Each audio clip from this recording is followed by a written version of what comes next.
शिमला के माल रोड में हुई युवक की हत्या पर विपक्ष के नेता जयराम ठाकुर ने कहा कि प्रदेश में घटना को लेकर बड़ा आक्रोश है। माल रोड पर पुलिस रिपोर्टिंग रूम के सामने इस तरह की घटना होना पुलिस प्रशासन की कार्यप्रणाली पर बड़ा सवाल है। सरकार ने पुलिस को अपराधियों को पकड़ने की बजाय विधायकों के फोन टैपिंग के काम में लगाया है। विधानसभा के सदस्य सुधीर शर्मा को धमकी मिली है और पूर्व विधायक बंबर ठाकुर पर भी बीते दिनों हमला हुआ है। देवभूमि में कानून व्यवस्था पूरी तरह से चरमरा गई है। चौपाल विधायक बलवीर वर्मा ने भी युवक की हत्या पर पुलिस प्रशासन पर सवाल खड़े किए हैं और कहा है कि पुलिस नाइट पेट्रोलिंग करने के बजाय सोई हुई थी। युवक को मौत के घाट उतारने के बाद आरोपी शिमला से चंडीगढ़ फरार हो गया और पुलिस हाथ पर हाथ धरे बैठी रही। पुलिस रिपोर्टिंग रूम के बाहर युवक मदद के लिए चीखता रहा, लेकिन पुलिस की नींद वारदात के बाद खुली और अभी तक आरोपी को पकड़ा नहीं गया है। लेकर के मुझे बहुत ज्यादा नहीं कहना है, मैं यही कहूंगा, एक रेफरेंस जरूर मैं कहूंगा। आज विधानसभा के अंदर हमने प्रश्नकाल से पहले पॉइंट ऑफ ऑर्डर पर एक बात कहने की कोशिश की है और उसमें जो कानून व्यवस्था, जो बिगड़ती कानून व्यवस्था, शिमला पुलिस कंट्रोल रूम को जो हमारा है, जो माल रोड पर रिपोर्टिंग रूम के सामने रात के लगभग 1:30-2 बजे के बीच में एक नौजवान 21 साल के लड़के की वहां पर हत्या होती है और जो हत्या करने वाला इनके बलबीर वर्मा जी की कॉन्स्टिट्यूंसी से है, जिसकी हत्या हुई और जो जिसकी हत्या हुई वो इनकी कॉन्स्टिट्यूंसी से है और उसके कारण बहुत बड़ा रोष है, आक्रोश है पूरे प्रदेश भर में और इनके इलाके में तो है ही है। लेकिन हैरानी की बात है कि जो हत्यारा है, जो हत्या करने वाला यहां से भाग निकला है और जो जानकारी हमको मिली है कि वो हिमाचल की बाउंड्री से बाहर निकल चुका है, लेकिन पुलिस अभी तक भी उसको पकड़ नहीं पाई है। सीसीटीवी की फुटेज उसमें है, फुटेज है, उसमें सारी चीजों की जानकारी भी है और लेकिन उसके बावजूद उसमें कोई कार्रवाई अभी तक, ठोस कार्रवाई जिस तरह से होनी चाहिए थी उस तरह से नहीं हो पाई है। उल्टा मैं आरोप लगा रहा हूं हिमाचल प्रदेश पुलिस पर कि हिमाचल प्रदेश पुलिस को आजकल के दिनों में इस प्रकार के काम दिए गए हैं। विधायकों की लोकेशन, विधायकों के फोन टैप करने के लिए वो काम में लगे हुए हैं।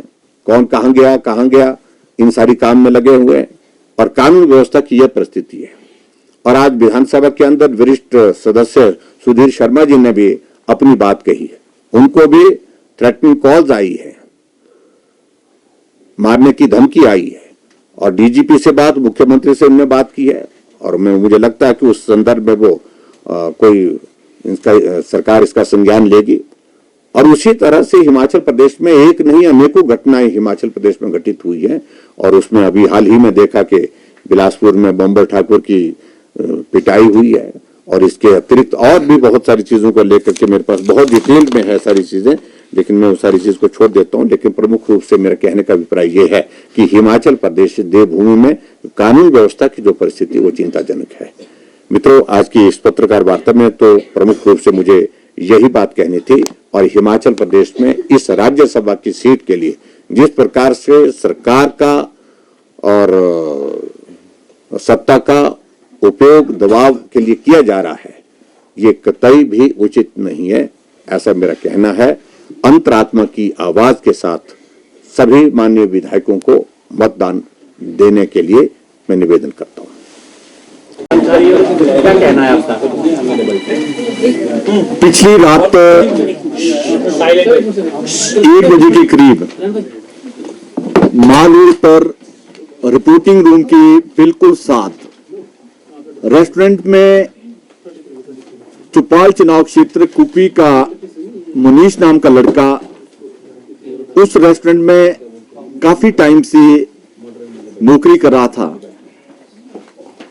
कल रात साथ के रेस्टोरेंट में, जो उस रेस्टोरेंट में काफी टाइम से नौकरी कर रहा था, वो रात के समय चोरी करने के लिए उस रेस्टोरेंट में आया, जब इसने कोई आवाज सुनी मुनीश ने, तो ये उठकर दरवाजा जैसे ही खोला तो उसने इस पर, मुनीश पर बहुत ही तेज धार हथियार से वार किया और ये बुरी तरह घायल हुआ।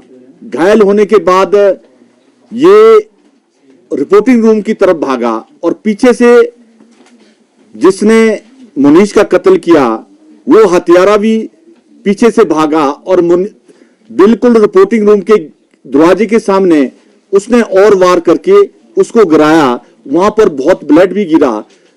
फिर जब वो मुनीश गिरा वहां पर, उस लड़के ने वो हथियार भी वहीं फेंका और वो भाग गया। फिर मुनीश ने वही हथियार फेंककर पुलिस के कंट्रोल रूम में फेंका। फिर पुलिस वाले उठे, उसके बाद उसको हॉस्पिटल ले गए। बड़े दुख के साथ कहना पड़ रहा है कि एक माल रोड हमारा सबसे सेंसिटिव प्लेस हिमाचल प्रदेश का है और वहां पर दिन रात पुलिस गश्त करती है और साथ ही साथ उसके बाद पुलिस वालों ने इतनी बड़ी नेग्लिजेंसी की कि जितने भी बैरियर है और पुलिस थाने हैं वहां रात को इंटीमेशन ना देकर वो हत्यारा रात को ही बस स्टैंड गया, बस स्टैंड से रात को ही बस में बैठकर निकल गया और पुलिस हिमाचल प्रदेश की सोई रही और वो हिमाचल प्रदेश से क्रॉस हुआ। और मैं समझता हूं कि इतनी बड़ी लापरवाही पुलिस ने की है। एक हत्यारे को हिमाचल प्रदेश से जाने दिया, इसमें लगता है कि पुलिस हिमाचल प्रदेश की बहुत ही लापरवाह है, बिल्कुल भी संवेदनशील नहीं है, किसी भी मैटर में वो सीरियस नहीं होती। और उसके बाद हैरानी और आगे बढ़ी जब पूरे चौपाल के लोग, कुपवी के लोग शिमला पहुंचे। प्रदेश की सरकार की तरफ से, प्रदेश के एडमिनिस्ट्रेशन की तरफ से, प्रदेश की पुलिस की तरफ से उस बच्चे के मां बाप से मिलने कोई नहीं गया। जब मैं हॉस्पिटल पहुंचा तो उन्होंने कहा कि एक भी कोई आदमी मिलने नहीं आया। हिमाचल सरकार, हिमाचल का एडमिनिस्ट्रेशन बिल्कुल भी उसमें कोई भी सीरियसनेस नहीं है। और जिस तरीके से प्रदेश की पुलिस ने इस केस को डील किया है, हमारी माननीय मुख्यमंत्री महोदय से ये मांग रहेगी कि आप उन अधिकारियों के अगेंस्ट कार्रवाई करें जिसने इतनी बड़ी लापरवाही की है। और रात को ही क्यों नहीं अरेस्ट हुआ, क्यों हिमाचल प्रदेश से एक इतने बड़े मुलजिम को जाने दिया। जिन्होंने भी इसमें लापरवाही की है, माननीय मुख्यमंत्री महोदय उनके अगेंस्ट कड़ी कार्रवाई करे और आइंदा ऐसी हादसा किसके साथ ना हो। और हिमाचल प्रदेश में जो एक डर का माहौल पैदा हुआ है, कुछ दिन पहले ही मेरे नेरवा में एक ज्वेलर्स को भी इसी तरह मारा, उसके दोनों हाथ बांधकर उसके घर में और मुंह में कपड़ा डालकर उसका सारा सोना लूट के ले गए। ये भी एक हिमाचल प्रदेश में बहुत सारे कत्ल हो रहे हैं और सरकार और पुलिस बिल्कुल सोई है। यही विनती है कि आप इन कातलों को जल्दी पकड़कर जेल में डालकर और जिनके साथ ये अन्याय हुआ है उनको न्याय मिले।